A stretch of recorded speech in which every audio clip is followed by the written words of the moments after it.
I had gotten a conversation in my grad school program with this girl saying, you know, there's poor work ethic amongst Gen Z. And I responded to her and I asked her, I was like, if we are going to invest so little into them these days, why would they invest what we did once upon a time? When I started, I signed up for a pension, I got training, I got supervision, I got all of these things. They're not getting those anymore. So why would you expect them to give the level of investment that was previously there? It's just, it's an abusive relationship at this point. All right, Clarisse, wonderful to see you again. Good to see you too. What's been going on in your world since it's been about a year or so? It's been almost exactly a year. Yeah. It's been a hell of a year. You know the saying, like a lot changes in a year. It's pretty true.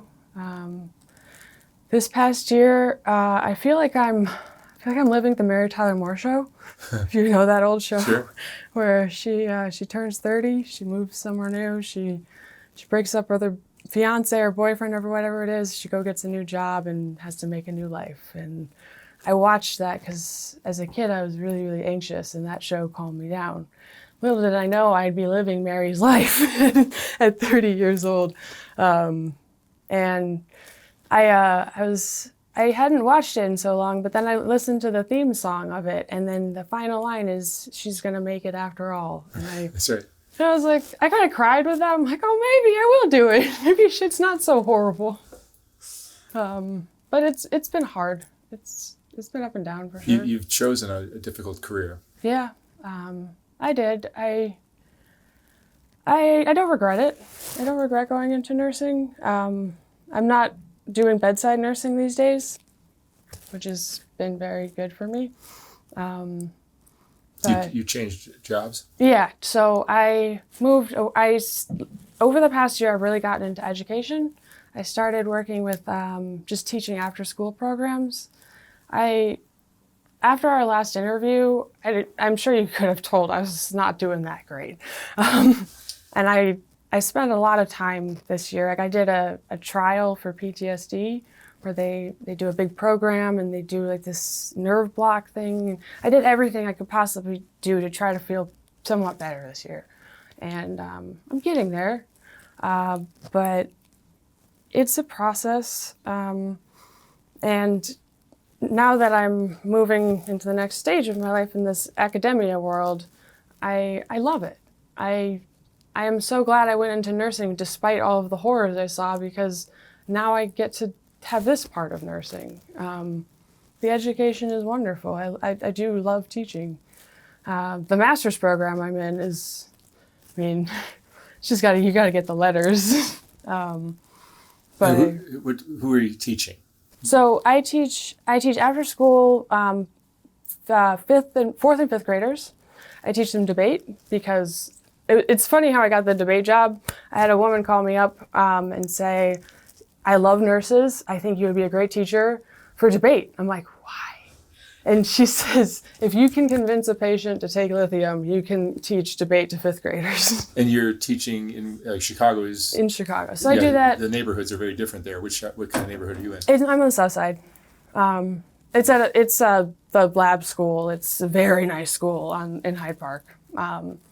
It's good. But this is the hood, or this is? No, this is the opposite of the hood. So okay. Yeah, it is a adjustment for me, because you can't swear. You have to be very, very poised and everything. And that's not where I've ever worked. I've always worked in kind of rougher parts of, mental health or anything. I've always kind of just been in it, and that's where I always wanted to be. This school is an adjustment, but what I like about it is the kids really want to learn. It can be frustrating when you're working, in the thick of it, because there's a lot of resistance.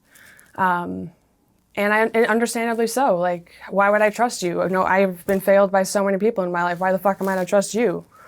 But it's nice to have a different population of kids who just really want to learn.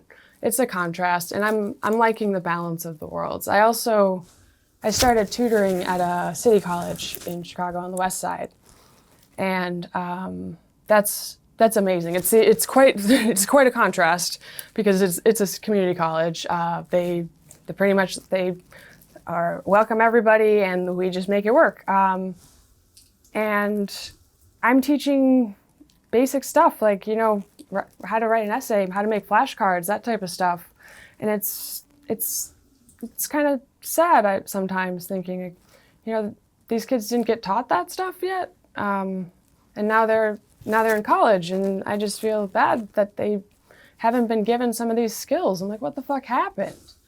But what happened, even at this private school, they told me when I came in, all of my kids would be, you know, working at a grade above or above, like 1 or 2 above. They are working at their level or below. And that's at the most elite private school, really. And I can't even imagine what those numbers look like outside of those heavily, you know, really funded resources. It's kind of scary of a thought, especially in nursing when there's so many people leaving. We need more nurses. There's a lot of people going into nursing, but are we going to prepare them properly? We're going to have a hell of a lot of people needing nurses. I know that. And this whole nursing shortage thing, it's kind of bullshit. We have a lot of nurses. We have greedy, you know, hospital, all the letter combinations, CFO, CEO, MMO, whatever it is. They don't want to hire more nurses. There is nurses. The nursing is the second most popular major in school right now and has been for years. There's a ton of nurses, but they won't staff the units with them. Why? Because it's more expensive to staff a unit with 6 nurses rather than 1 nurse and 5 staff. It's just budget cuts. And if you think about it, it's just so short-sighted thinking, because if you staff properly with, you know, trained well nurses, you're not going to have the errors and you're not going to have the lawsuits that come later. Most of all of that, the problems that come is because we didn't have the right people dealing with it in the first place. There was a huge push to get to put unlicensed personnel. So LPNs and RNs are kind of similar, but RNs have a little bit more of a scope of practice. But then there's CNAs, and then there's techs, and they're taking up so many more spots, and they're amazing at their jobs, but we are expecting them to do a nurse's job, and they're not trained for it. And then we're expecting nurses to do doctors' jobs, and doctors to go above and beyond and run a whole business. It's just, it's untenable. I keep telling people now, don't get sick right now. It's not a good fucking time to get sick. And I'm a sick person, and it sucks because I need a lot of help, and it's hard to get. When you say you're a sick person, why are you sick? I didn't really get into it too much in the last one, but I have bipolar 1. I have PTSD. I have anorexia, which I've been in recovery from, but I don't think you ever really get rid of it. I don't think you're ever cured of it. It's a constant there. I have seizures. I had a traumatic brain injury in 2016 that put me in a coma, and I lost my memory. And it really fucked me up for a while because I still have to deal with the TBI problems that come with that. I get really angry. I get very short fused. My memory isn't great, and it sucks. But I'm not trying to complain. And this comes from your upbringing, your family, or just life in general? My family has a lot of mental illness in it. The seizures, those seizures oftentimes go hand in hand with bipolar. I'd have to refresh a little bit about exactly the correlations, but you do see those present often together. So I haven't had a grand mal seizure in a while, but it weighs on you because, if I have another one, I could die. Like if I'm alone, if I hit my head again, I have a lot of problems. Like I still have blood sitting on the top of my brain that we got to get ready. If I hit my head again, it could be really bad. Yeah, grand mals are no fun. No, I go for gold every time. But it makes you think about how you go about stuff. Like, everybody could die at any moment, but... Well, there are medications to help with that. Are you taking those? I take the medications. You do? And I've had seizures through medication. Really? You know, actually the worst seizure I ever had was because I went to the psych ward. I was 20 years old after a suicide attempt. I tried to cut my wrists, and the doctor said they weren't deep enough to be an actual suicide attempt. This was the worst provider I've had in my entire life. Like, she's atrocious. I wish I could name her name because she deserves to be shamed. I was 105 pounds, I think, at that time, and I'm 5'11". And she did not believe me that I said, I think I have an eating disorder. She said, you have a coke addiction, because I had done cocaine like in college a couple times. And she found out about that, and she's like, you have a coke addiction? You need to go to rehab. You don't even need to take your epilepsy medication because you just have a coke problem. So I stopped. My seizure meds made me so tired, and I was like, well, this bitch told me I'm fine. I don't need to take them. So I started kind of cutting them down. I was not doing cocaine. I was in nursing school. And fast forward 3 months, I'm in the ICU because I didn't take my seizure meds. Woke up to Trump being elected. And being bipolar, it's rare to hear an actual bipolar person talk about being bipolar. Usually it's the significant other complaining about their bipolar girlfriend or whatever. Yeah. What is being bipolar to you? It's a gift and a curse, for sure. What are the upsides? The upsides are for everything that it hinders me with, I become stronger in another area, you know?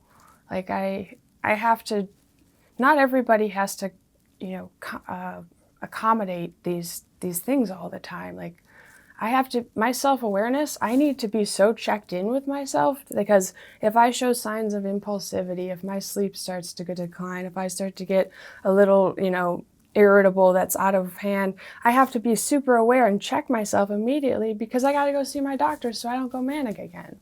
Because if you go manic, then I don't have fun manias anymore. Like when I was younger, I remember I was 19 years old. I was fully manic out of my mind. And the world, in Dorothy in The Wizard of Oz, when she walks out and it's color, that's what the world looked like. Like it looked like the world was in Technicolor. It was beautiful. Everything was interesting. I wanted to talk to everybody. It was just like the most insane high ever. And it was completely my mind doing it to me.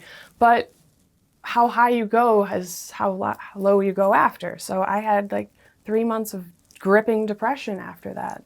Just couldn't get out of bed, brutal. How long were you manic? That one was seven days. So 7 days up and then months? 7 days up, and then I got back on lithium.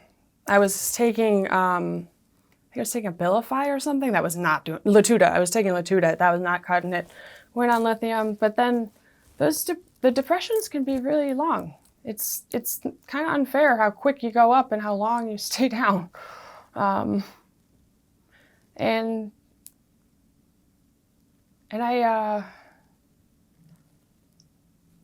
I'm kind of caught between two lives right now. I want to be a functional good person. I want to be a professor. I want to teach people. I want to help people. I want to do all this stuff. But I'm also a really sick person.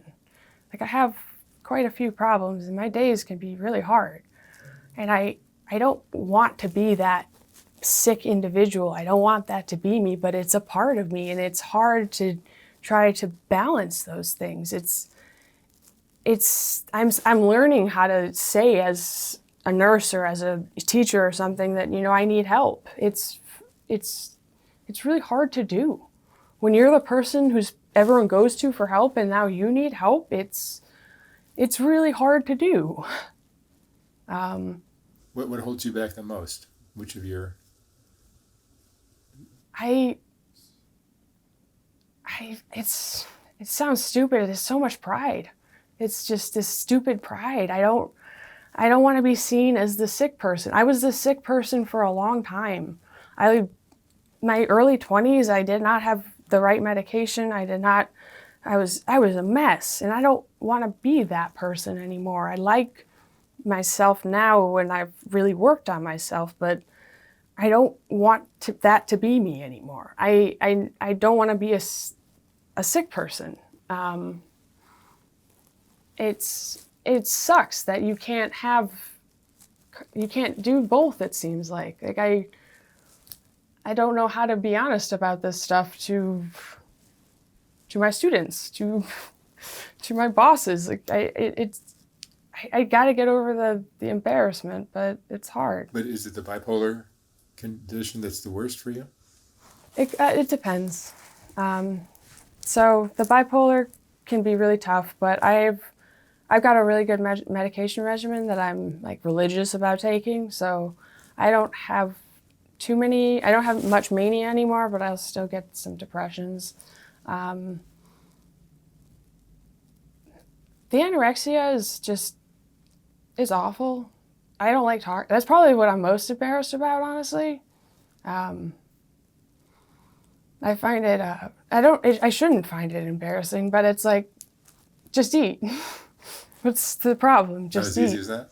It's so much more than that.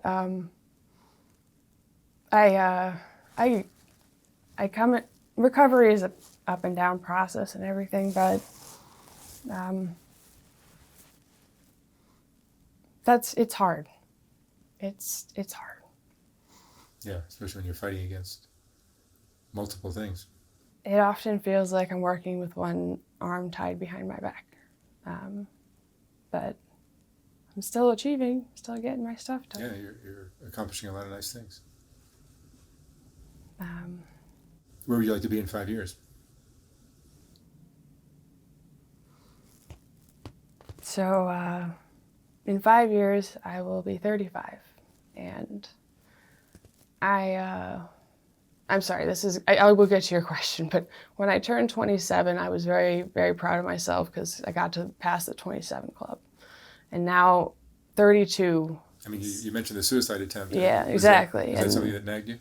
So my Karen Carpenter died at 32 from anorexia, and it was she had a heart attack. It was really bad, and when I found that out, that kind of hit me hard, and I just want to get past that. I don't want to do that. Obviously I have goals. I want to do a lot of things, but I want to be okay in 5 years. I mean, are you not? I mean, you look healthy. You look perfectly healthy to me. Mm-hmm. Are you not healthy? Define healthy. Well, I mean, you're functional. You're getting up, going to work. You can last a day. You can sleep well. You can do it again tomorrow. Yep. So you're fine. Yeah, we'll put it that way. Yeah. I'm oversimplifying. I think the mental part of it is probably heavier than the physical sometimes. It's all good. Making it work.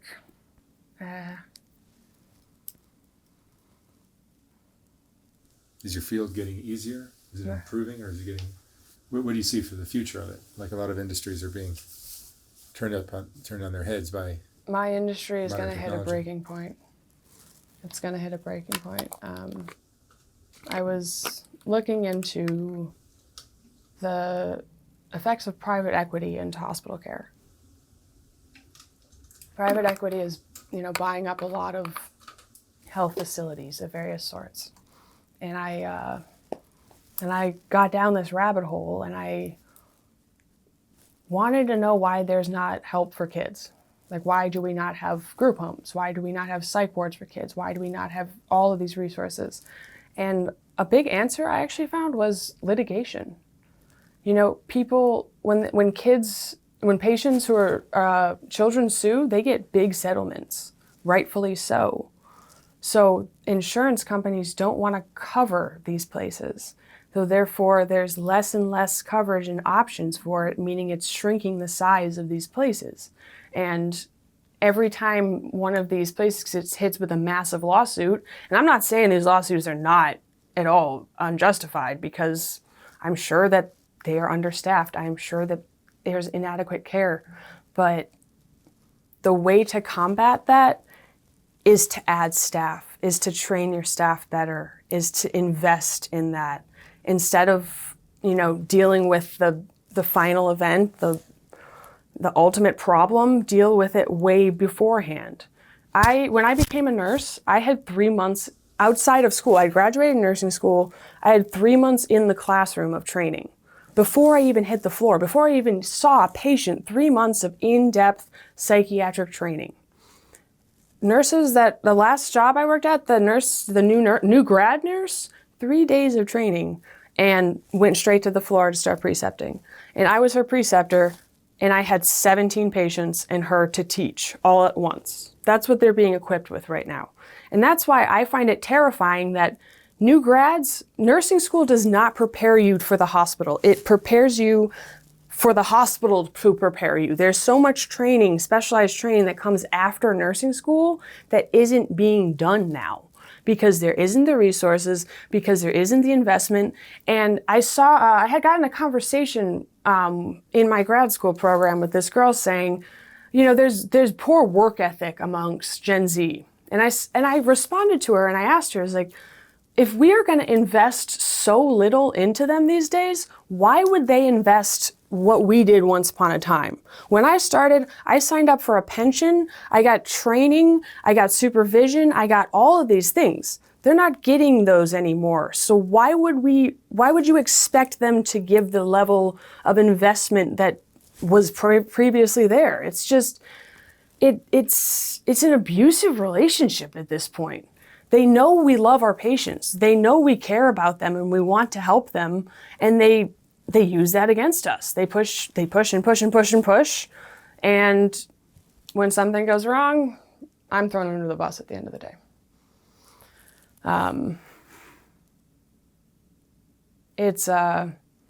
You're supposed to predict chaos in psychiatry. Every interview, any psych nurses going out there, when you're in an interview, what they want to hear is, if a patient has had an outburst, you should have seen it coming 20, 30 minutes ago. You should have seen it coming. You should have seen the chaos coming. And you know what? You can get pretty good at it. You can get pretty good at anticipating things, but chaos at the end of the day is motherfucking chaos. It's gonna happen. So, coming after us afterwards for something that was completely out of blue, illogical, unexpected, and saying, why didn't you anticipate this? Fuck you. It's bullshit. And that's the expectation. Predict the chaos, there's so many things that still boil my blood about the field.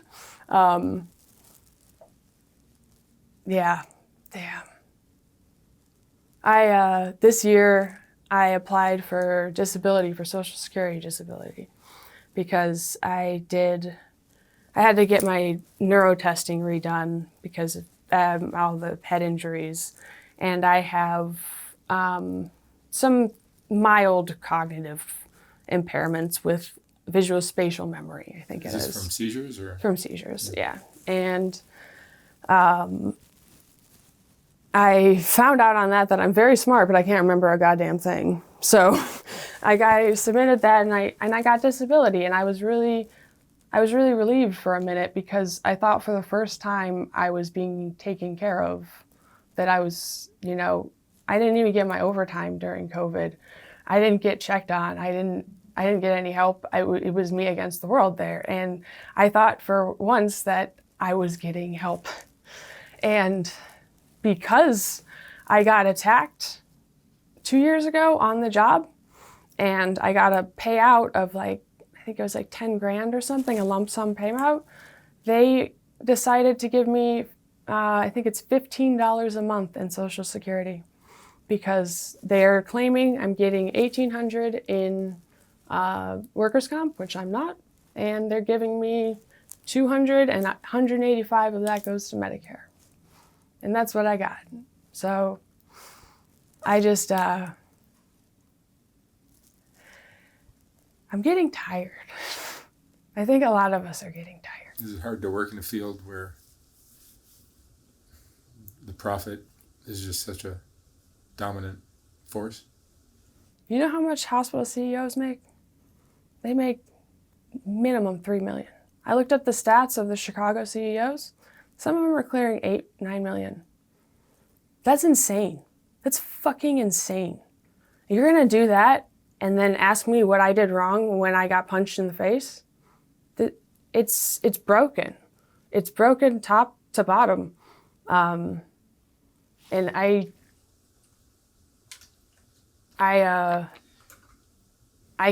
want to fix it. I want to help, but I can't do it in the hospital anymore. I can't. It seems like every end of the healthcare system is severely broken. You have anesthesiology specifically. 40% of them are planning to leave in the next 2 years, all those doctors. You got 2,000 total resident spots for anesthesiologists. We're not going to have anesthesiologists. How are we going to do surgery? That's just one specialty in medicine. Psychiatry, mass exodus. Emergency departments, shortage like crazy. There are so many places of healthcare that are already pushed to the brink. When there is another pandemic, and there will be, because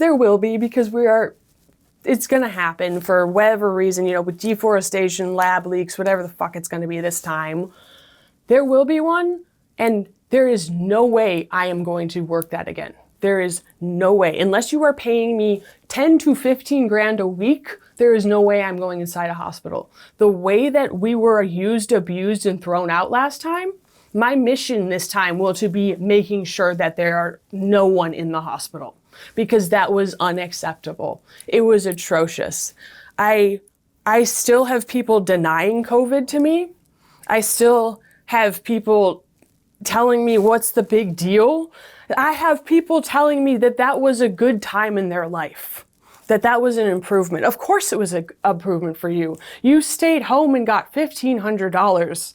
Well, I got the shit beat out of me every day.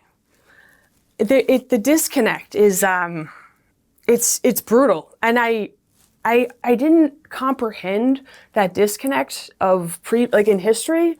You have, let's say, World War II, Vietnam, a lot of these big crises. You had a whole population of people at home. And then you had the people fucking fighting. And there's a disconnect between those two. And I never understood it until now, when I hear people talk about COVID being a good time for them. Where my world crumbled. It crumbled. It fell apart, and it was a good time for you, but wonderful. What were some of the worst things you saw during COVID?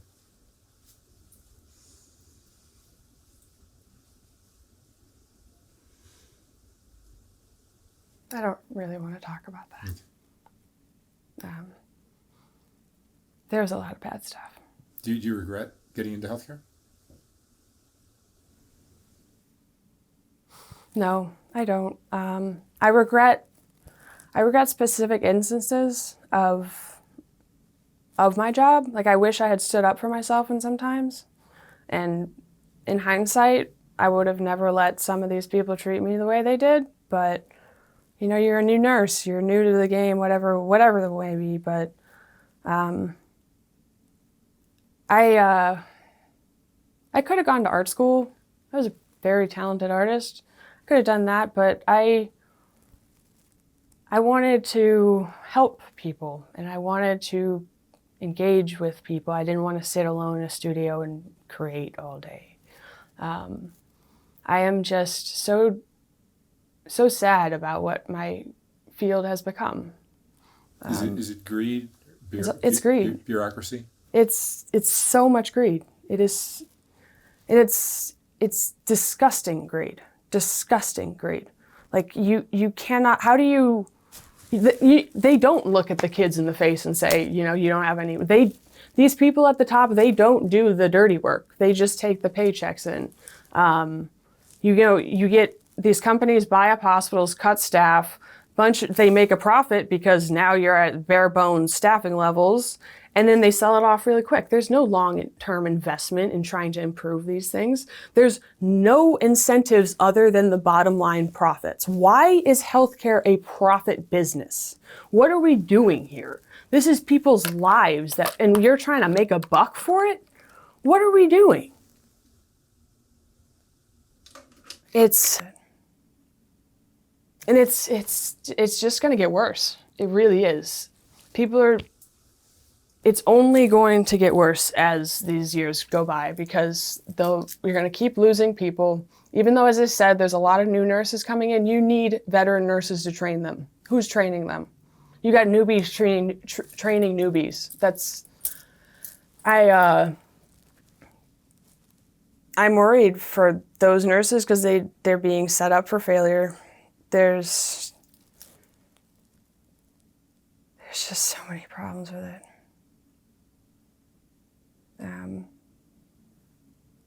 But I think where I'd like to start, where I think now is what I want to do is in education, is instead of preparing these nurses to take the NCLEX, I want to train psych nurses. Because even if you're not going to go into psychiatry, you need to know psychiatry. It's everywhere. It's in every part of the hospital. Every single OB, your med surg, all of it has got psychiatry, but yet we think about it like, oh, I'm not a psych nurse. That's psych. Just send them to psych. We all need to know psych. And if I have a very, extraordinary opportunity now to train a new generation of nurses to appreciate it in a better way. I didn't like how I was taught psych because I was taught, the Freudian principles and Maslow's hierarchy of needs, essentially. Like, it was not a sufficient training. I want to train students to have the hardest conversation that they may have in their life. I want them to be able to do a suicide assessment and not blink an eye. I want them to be able to wrap up somebody's self-harm without a lick of judgment and only compassion. And that is taught. It is hard to face some of the cruelties of this world without proper education. But education in psych right now is 6 to 8 weeks. That's it. In nursing school, 6 to 8 weeks. Done. How are we supposed to be trained for that? We are, because they're supposed to be training in the hospital, but there isn't anymore. As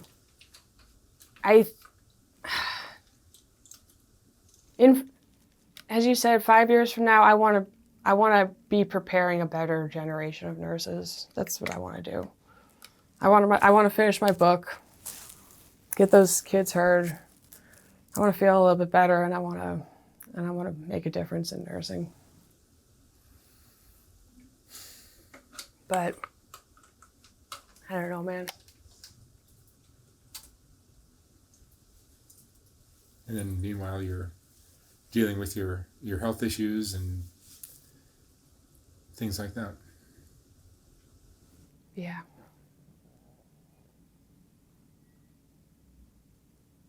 Life is hard. It's I was so proud of myself for not crying in the first interview, and I'm trying to hold it together. You get the feeling you're very strong. I have so much purpose and value here. I am an important person to many people, and I'm proud to say that. I just wish I wish I got a little bit more help with that. It's like there's an expectation for me to be here, but there's not a lot of help to do that. And I don't want to sound like I'm begging or needing. I just, I'd like some more help. I think a lot of us would. I think we all are kind of struggling right now, but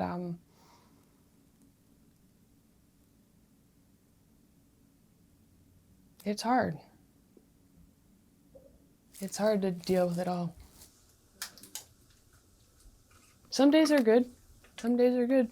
And then some days are really, really bad. I apologize. Yesterday I got some bad news. And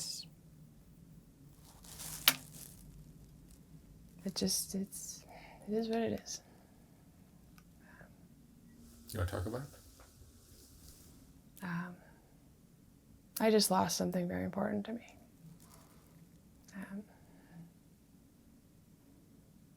I have, as much as I've gained this past year, I'm on my way to a great career. I have a beautiful new apartment. I got out of some relationships that weren't very healthy for me, but I lost some people this year. You outgrow stuff, but it doesn't make it easier.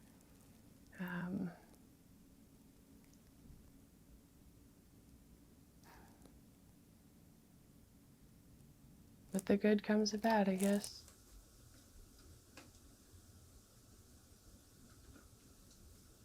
Are you learning things? Anything new since last time we spoke? Is your view different of?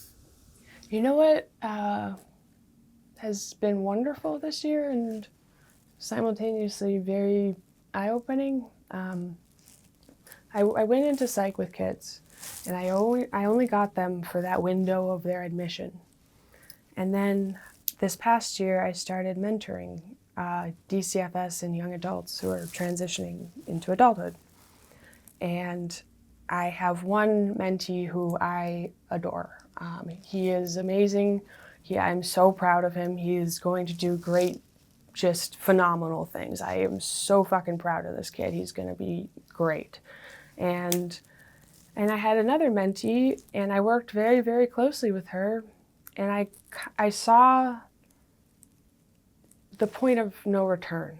I don't know how else to put it, but you know when you want to say, you try to save somebody, you try to help, but then there is a line that people cross, and it's like you can't reach them anymore.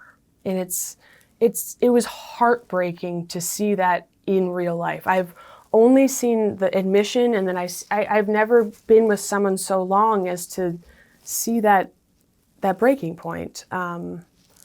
This girl, I don't want to get into the details or anything, but she nearly killed an animal. She abused an animal nearly to death. And I had to come and pick it up and take care of it. And it was really hard, but I mean, she abused an innocent baby animal nearly to death and then screamed at me about it as it was my fault.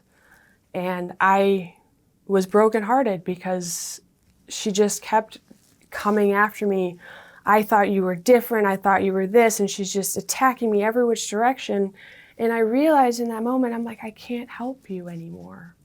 I really can't. I don't know how else to help you because I need this innocent creature in front of me who is, it was a baby kitten screaming and hollering in pain on the verge of death from an infection.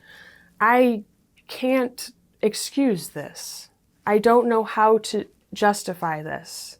You know, afterwards, I got threats, I got calls, it was a whole thing, but it was heartbreaking because I had never seen that switch before, that switch of, I can't help anymore.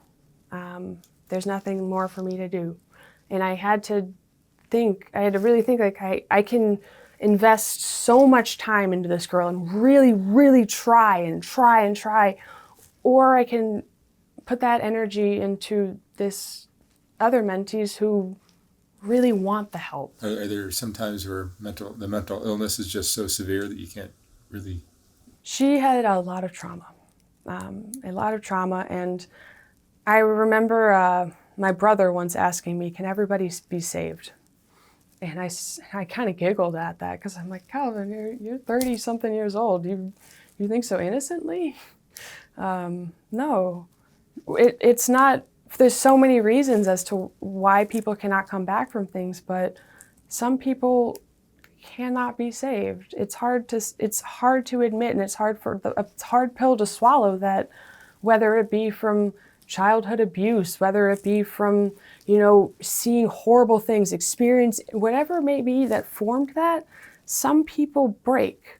And it's nearly impossible to rebuild that. And it's heartbreaking, but if you realize that maybe we stop investing in the people, not the people, but those who really, really don't want that help, because there are so many people out there begging for help, who want the resources, who do want the investment. And I felt so guilty turning my back on that girl, but at the same time, I was going to be banging my head against the wall for another 2 years, trying to just getting lied to, getting manipulated, and everything else. It was a hard time. Your energy is better spent with people that can actually benefit from it. Yeah, I hate to say that, but it's true. You can either invest 110% into one person who doesn't want any help, or you can invest 110% in 10 people, all who want it. And it's a cruel fact to say, but put your energy where it's wanted. I still think about her a lot. I hope she's doing okay. I really do, but I don't know, and that's sad. You asked me in our last interview, what is the reality of post-discharge? Like, what actually happens? Because I said you have to convince yourself that it's a beautiful world. That's what happens. That's why I never wanted to think about it. Mm-hmm.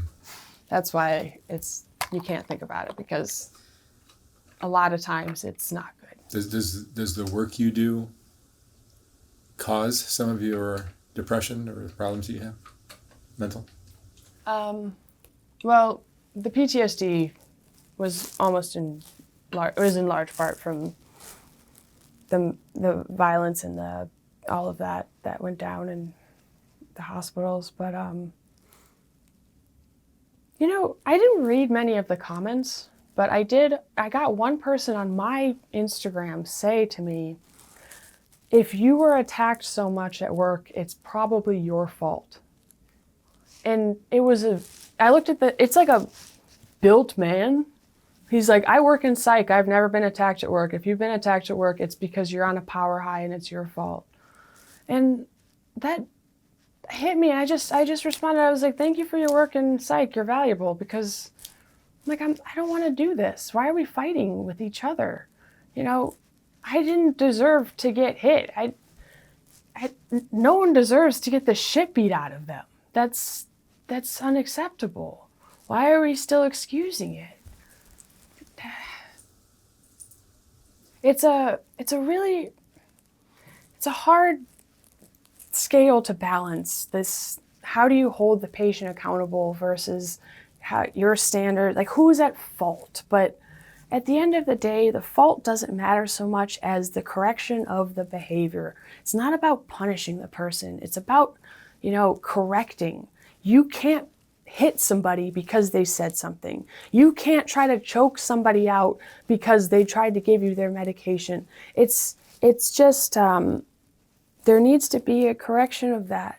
I don't know where that went. But the correcting behaviors is mostly on my part. Mostly, what could you have done differently? My first attack was because I was standing by the door and a patient thought I turned the phone off, but the person they were talking to hung up on them. Was that my fault? Did I deserve to be, hit in the ear and nearly lose my hearing in my left ear? Did I deserve that? Because that's what this fucker was saying. I could list them out one by one. And it's not to say that there is, an evil person in this. It's just, why are we blaming the nurse here? Why am I getting blamed for my assaults? When I got this, when I got my last injury, got dragged across the wall, first thing my boss says, where were your long sleeves?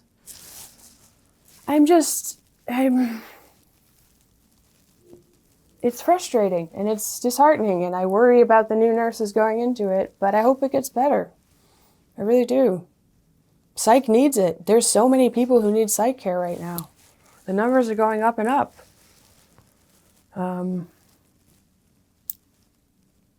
And this is not like the TikTok psych type of thing, you know, where everyone's like, I have a this, I have a that.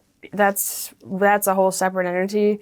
Severe mental illness that's what I'm referring to. I'm not talking about your slight difference from society. Just the severe mental illness seems to be getting worse. It's always been there, but I don't know. There's so many factors as to why, but we need more people. We need help. We need a lot more people in that. I don't know. Hospitals don't like psychiatry so much because you can't bill for it. You know, how do you bill for a de-escalation? How do you bill for an hour conversation where you're talking a patient off the ledge? How do you bill for wound care? There's so many things we do that are not billable services like they are in the ICU, like they are in med-surg. I write narrative notes. I write the story of the day. They don't like that because you can't bill it. You can't bill that. It's just, it's the bottom line. And it's sad that you need more money coming from psych to get the proper care. You need it to make more money? What?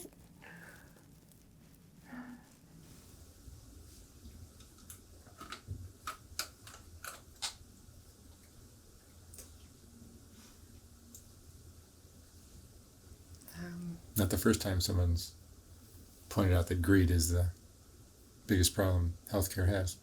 Yeah. On my channel. It is. I will say, as much as the blame is spread quite around. There is no perfect person in this, truly. I have met some awful providers. I told you of the fucking bitch who nearly killed me. There's been nurses I've worked with who I have had to absolutely, dress up and down, straighten out, because this is not how you talk to a patient. There is, there's problems all over the place, but there doesn't seem to be a lot of incentive to fix them because it doesn't make money.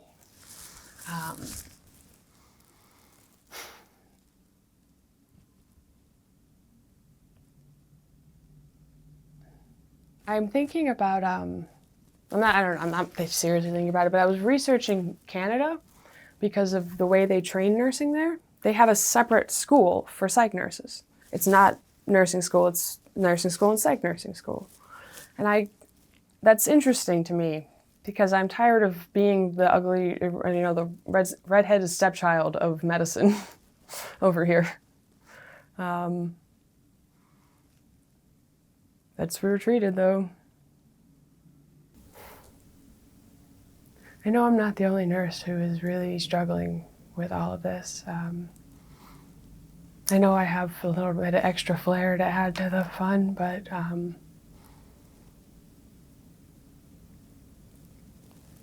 I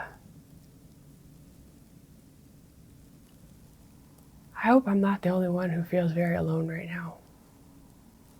And I think there's a lot of us out there.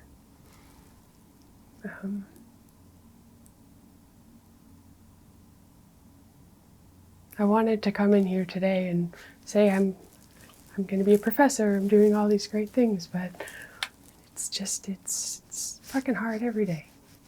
Every day's hard.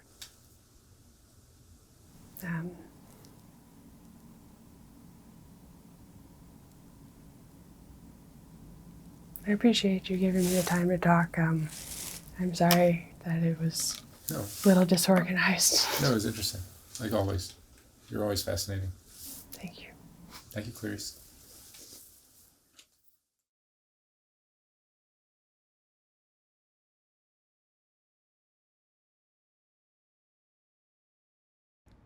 When I was designing the first White Underbelly book, I realized that there were so many great portraits that weren't going to make it into that book.